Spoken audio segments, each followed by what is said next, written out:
Hi everybody, I'm Ryan, and today we're going to talk about tips and tricks and nuances and things like that for Ruby Storm in Modern. The storm is insane outside. Wait, is it raining rubies? So these are things that you should probably know whether you're playing or playing against Ruby Storm, and let's jump into it. First off, Ruby Medallion makes Ral cheaper, but Ral does not make Ruby Medallion cheaper. So if you're playing both, lead with Medallion, so Ral is cheaper. It's kind of easy to think about Ral as something that makes everything in the deck cheaper, but that is not necessarily true.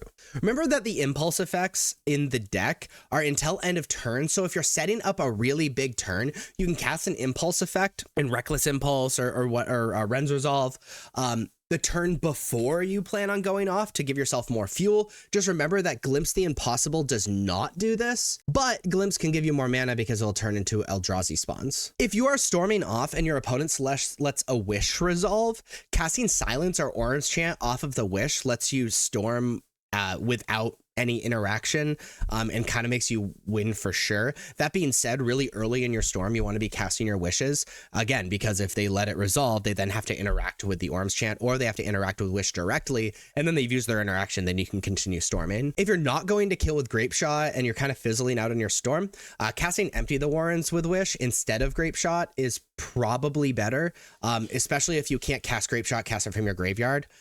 Or if you aren't going to kill with Grape Shot and you really need to block, casting Empty the Warrens is really good. If you level up Artist Talent, it can be used instead of a Ruby or a Ral for storming off if they're answering too many of your cost reducers. And if you're playing Flage in any deck, it's important to understand how you're supposed to stack the triggers. So when you cast Flage, there are two triggers that happen. It's the sacrifice trigger and the deal damage trigger.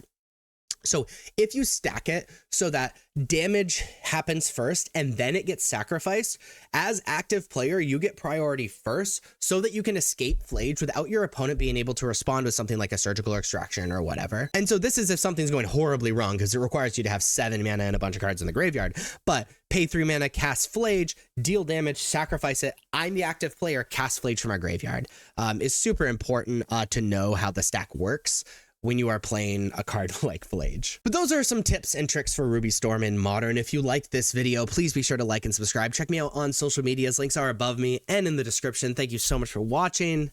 I'll see you next time. Bye-bye.